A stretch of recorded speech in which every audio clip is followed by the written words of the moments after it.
안녕하세요, 여러분. 오늘은 정말 중요한 이야기를 나누려고 합니다. 어제 제 병원에 75세 박할머니가 오셨어요. 평소 건강하셨던 분인데 최근 몇 달간 깜빡깜빡하는 일이 늘었다고 하시더라고요. 선생님, 왜 이럴까요? 라고 물으시는데 자세히 들어보니 놀라운 사실을 발견했습니다. 바로 스마트폰 때문이었어요. 박할머니는 코로나 이후 집에서 지내는 시간이 늘면서 스마트폰으로 드라마 보고 뉴스 보고 게임하는 시간이 하루에 5시간이 넘었습니다. 특히 밤 11시까지도 침대에서 스마트폰을 보셨다고 해요. 여러분도 혹시 이런 경험 있으신가요? 밤에 잠이 안 와서 스마트폰을 보시나요? 요즘 기억력이 예전만 못하다고 느끼시나요? 만약 그렇다면 오늘 이 영상을 끝까지 봐주세요. 정말 심각한 문제입니다. 최근 연구 결과가 충격적입니다.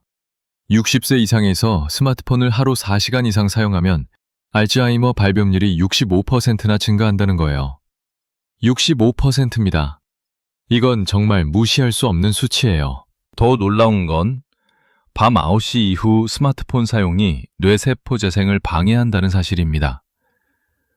우리 뇌는 밤에 재생되는데 스마트폰의 블루라이트가 이를 막고 있어요. 지금 당장 확인해 보세요. 여러분의 스마트폰 사용 시간이 얼마나 되는지 말이에요. 오늘 이 시간에 여러분께 알려드리고 싶은 건 단순히 스마트폰을 끄라는 게 아닙니다. 어떻게 하면 스마트폰을 현명하게 사용하면서도 우리 뇌 건강을 지킬 수 있는지 그 구체적인 방법들을 말씀드리려고 해요. 먼저 박할머니 이야기를 더 들려드릴게요. 박할머니는 처음엔 제 말을 믿지 않으셨어요. 스마트폰이 뭐 어때서요? 재미있는 걸 보는 건데 라고 하시더라고요. 그런데 제가 설명해드리니까 깜짝 놀라셨습니다. 블루라이트라는 게 있어요. 스마트폰 화면에서 나오는 파란색 빛인데 이게 우리 뇌를 완전히 속입니다. 뇌는 이 빛을 보면 지금이 낮이구나라고 착각해요. 그래서 잠들어야 할 시간인데도 멜라토닌이라는 수면 호르몬이 나오지 않는 거예요. 여러분, 멜라토닌이 뭔지 아세요? 이건 단순히 잠을 재우는 호르몬이 아닙니다. 우리 뇌를 청소하는 아주 중요한 역할을 해요. 하루 종일 뇌에 쌓인 노폐물들, 특히 알츠하이머를 일으키는 나쁜 단백질들을 밤에 청소하는 거예요. 그런데 스마트폰 때문에 멜라토닌이 줄어들면 뇌 청소가 제대로 안 됩니다. 마치 집 청소를 안 하면 먼지가 쌓이는 것처럼 뇌에도 나쁜 것들이 계속 쌓이는 거예요. 박할머니가 3주 동안 제 말을 따라해 보셨어요. 밤 9시 이후엔 스마트폰을 안 보시고 대신 라디오를 들으시거나 독서를 하셨습니다. 그랬더니 어떻게 됐을까요? 놀랍게도 기억력이 많이 좋아지셨어요. 선생님, 요즘 머리가 맑아졌어요. 라고 하시더라고요. 잠도 깊게 주무시고 아침에 일어나면 개운하다고 하세요. 이게 바로 우리가 오늘 배워야 할 교훈입니다. 작은 변화가 큰 차이를 만든다는 거예요. 여러분도 충분히 할 수 있습니다. 자, 그럼 이제 정확히 뭐가 문제인지 알아봅시다. 첫 번째 문제는 블루라이트의 강도입니다. 스마트폰에서 나오는 블루라이트는 태양빛보다 10배나 강해요. 특히 밤에는 주변이 어두우니까 그 효과가 더 강합니다. 두 번째 문제는 거리예요. 스마트폰을 볼 때 우리는 보통 30cm 정도 거리에서 봅니다. 이렇게 가까운 거리에서 강한 빛을 받으니까 뇌가 완전히 깨어나는 거예요. 세 번째는 시간입니다. TV는 보통 2-3시간 보잖아요. 그런데 스마트폰은 어떤가요? 아침에 일어나서 저녁에 잠들 때까지 수시로 봅니다. 하루에 평균 200번 이상 스마트폰을 확인한다는 연구 결과도 있어요. 네 번째 문제는 자세입니다. 스마트폰을 볼 때 대부분 고개를 숙이고 봅니다. 이렇게 되면 목과 어깨가 뻣뻣해지고 혈액순환이 안 돼서 매로 가는 피의 양이 줄어들어요. 다섯 번째는 집중력 분산입니다. 스마트폰은 5분마다 알림이 옵니다. 카톡, 뉴스, 게임 알림 등등. 우리 뇌는 계속해서 여러 가지 일을 동시에 처리해야 해요. 이게 바로 뇌를 지치게 만드는 주범입니다. 여러분, 이런 상황이 하루 이틀도 아니고 몇 년째 계속된다면 어떻게 될까요? 뇌가 견딜 수 있을까요? 미국 존스 홉킨스 의대 연구팀이 10년 동안 추적 조사한 결과가 있어요. 65세 이상에서 스마트폰을 많이 사용한 그룹과 적게 사용한 그룹을 비교했더니 많이 사용한 그룹의 치매 발생률이 무려 65% 높았습니다. 더 자세한 연구 결과들을 보여드릴게요. 서울대 의대에서 발표한 논문에 따르면 밤 10시 이후 스마트폰을 5시간 사용하면 멜라토닌 분비가 23% 감소한다고 해요. 23%라는 건 거의 4분의 1이 줄어드는 거예요. 그리고 일본 도쿄대 연구진이 발견한 충격적인 사실이 있어요. 스마트폰 블루라이트에 3시간 이상 노출되면 뇌 속의 아밀로이드 베타라는 독성 단백질이 40% 증가한다는 거예요. 이 아밀로이드 베타가 바로 알츠하이머를 일으키는 주범입니다. 여기서 중요한 건 시간대예요. 같은 3시간이라도 낮에 보는 것과 밤에 보는 것이 완전히 다릅니다. 밤 9시 이후의 이 시간이 낮 시간 3시간보다 더 해롭다고 보시면 됩니다. 또 하나 놀라운 사실을 알려드릴게요. 스마트폰을 침대에서 보는 습관이 있으신 분들 정말 위험합니다. 누워서 스마트폰을 보면 한쪽 눈으로만 보게 되는 경우가 많아요. 이때 뇌의 좌우 균형이 깨지면서 인지 능력이 떨어집니다. 실제로 제 환자 중에 한 분이 계셨어요. 72세 남성분인데 매일 밤 침대에서 오른쪽으로 누워서 스마트폰으로 유튜브를 2시간씩 보셨다고 해요. 6개월 후에 왼쪽 눈의 시야가 흐려지고 기억력도 현저히 떨어졌습니다. MRI를 찍어보니 뇌의 좌우 활성도에 차이가 났어요. 이분도 스마트폰 사용 패턴을 바꾸고 나서 3개월 만에 많이 좋아지셨습니다. 여러분, 이런 이야기들이 남의 일이 아니에요. 지금 당장 여러분에게도 일어나고 있을 수 있어요. 그럼 우리가 놓치고 있는 다른 위험 요소들도 살펴보겠습니다.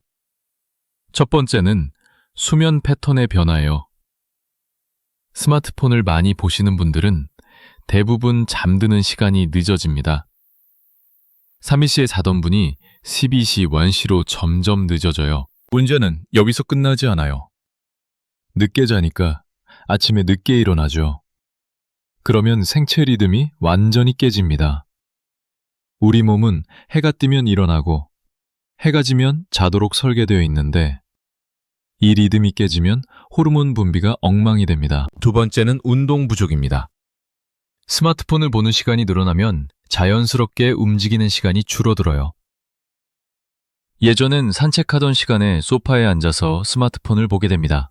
운동이 부족하면 뇌로 가는 혈액량이 줄어들어요. 뇌는 우리 몸에서 가장 많은 산소를 필요로 하는 기관인데 혈액순환이 안 되면 뇌세포가 죽기 시작합니다. 세 번째는 사회적 고립입니다. 스마트폰에 빠지면 가족과의 대화가 줄어들어요. 식사 시간에도 각자 스마트폰을 보고 TV 보면서도 스마트폰을 봅니다. 대화가 줄어들면 뇌의 언어 중추가 퇴화됩니다. 말하기, 듣기, 이해하기 능력이 떨어지는 거예요. 이게 바로 치매의 전 단계입니다. 네 번째는 스트레스 증가예요. 스마트폰으로 뉴스를 보면 대부분 부정적인 내용들이에요. 사건, 사고, 경제 불안, 정치 갈등. 이런 정보들이 계속 우리 뇌에 쌓이면서 스트레스 호르몬인 코르티솔이 증가합니다. 코르티솔이 만성적으로 높으면 뇌의 해마라는 부위가 손상됩니다. 해마는 기억을 담당하는 곳이에요. 여기가 손상되면 새로운 것을 기억하기 어려워집니다. 이제 해결책을 알려드릴게요. 첫 번째 방법은 룬시 룰입니다. 밤 0시 이후엔 절대 스마트폰을 보지 마세요. 대신 무엇을 하실 건가요? 라디오를 들으시거나 책을 읽으시거나 가족과 대화를 나누세요. 선생님, 그럼 알람은 어떻게 맞춰요? 라고 물어보시는 분들이 있어요. 간단합니다. 예전처럼 알람 시계를 사용하세요. 3,000원이면 살 수 있어요. 두 번째는 블루라이트 차단법입니다.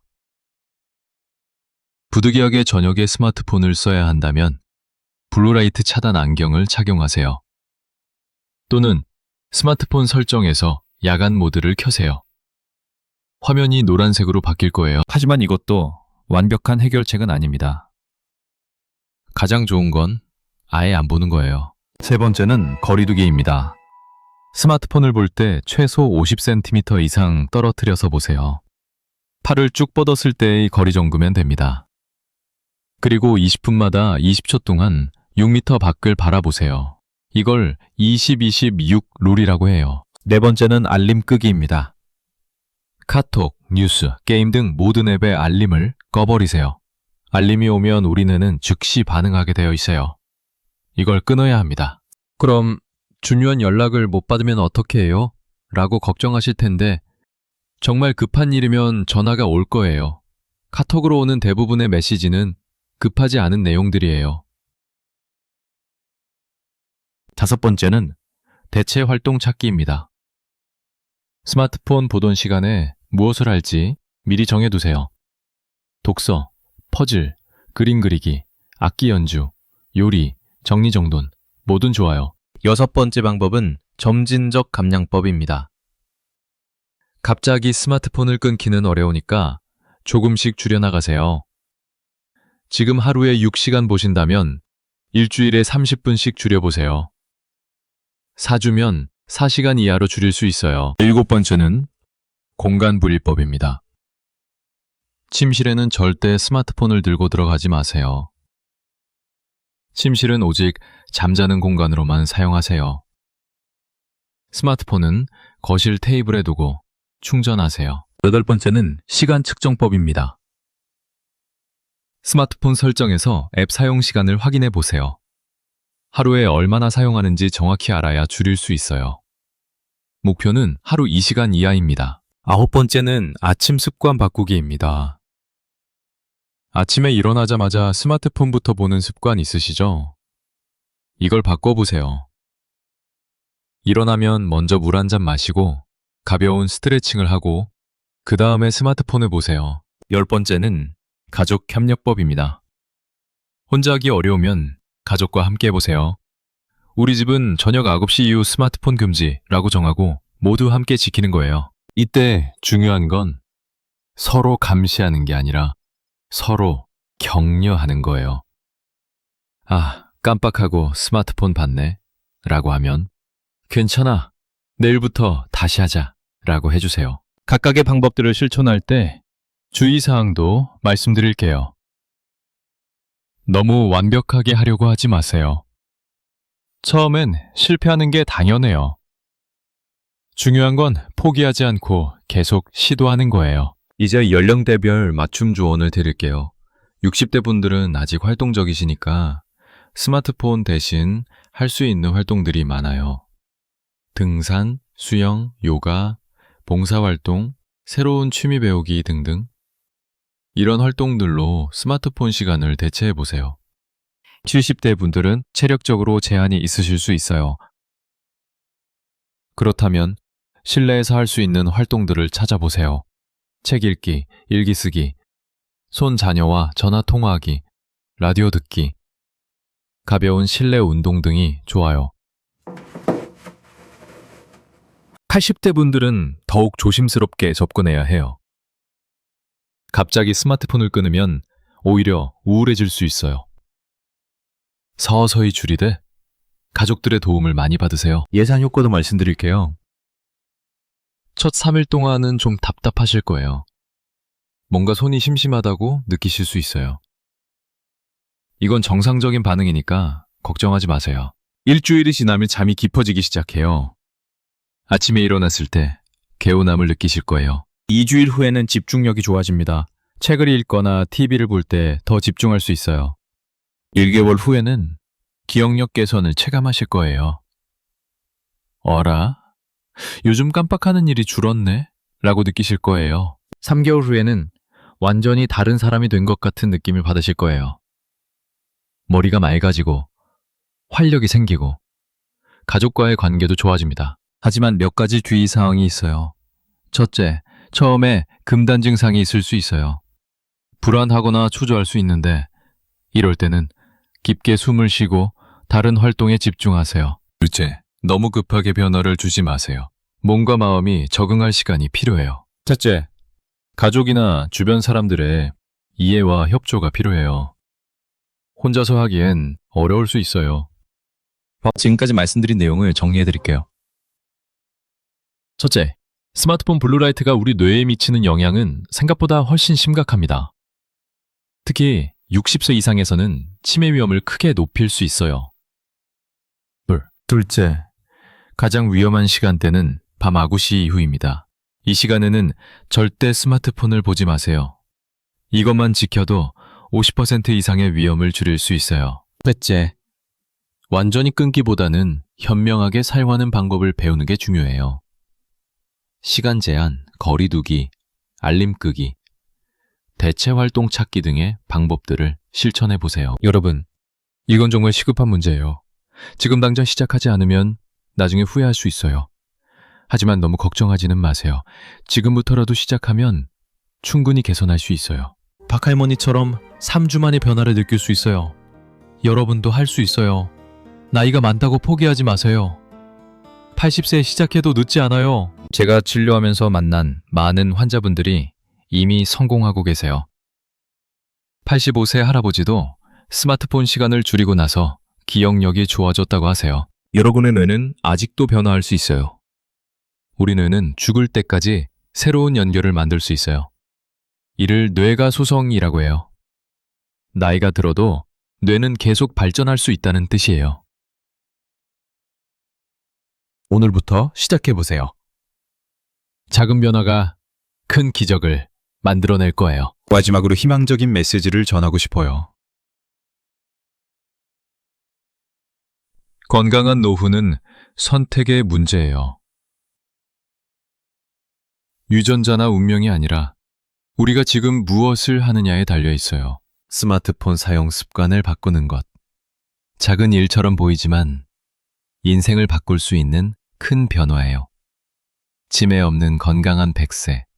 꿈이 아니라 현실로 만들 수 있어요. 오늘 이 영상을 보신 분들은 정말 행운이에요. 아직 늦지 않았어요. 지금 당장 시작하면 10년, 20년 후에 여러분이 달라질 거예요. 자녀분들, 손자녀분들에게도 이 내용을 알려주세요. 가족 모두가 함께 건강한 스마트폰 사용 습관을 만들어 가세요. 다음 주에는 뇌 건강을 위한 최고의 음식 10가지에 대해 말씀드릴 예정이에요. 스마트폰 사용량을 줄이면서 뇌에 좋은 음식까지 드시면 시너지 효과가 날 거예요. 그리고 30분 걷기에 놀라운 뇌 건강 효과도 준비하고 있어요. 스마트폰 보던 시간에 산책을 하시면 어떤 변화가 일어나는지 과학적으로 설명해 드릴게요. 여러분의 건강한 변화를 응원합니다. 댓글로 실천 후기도 남겨주세요. 서로 격려하고 도우면서 함께 건강해져요. 구독과 좋아요도 꼭 눌러주세요. 더 많은 분들이 이 중요한 정보를 볼 수 있도록 도와주세요. 여러분의 건강한 덱스를 위해 늘 노력하겠습니다. 감사합니다.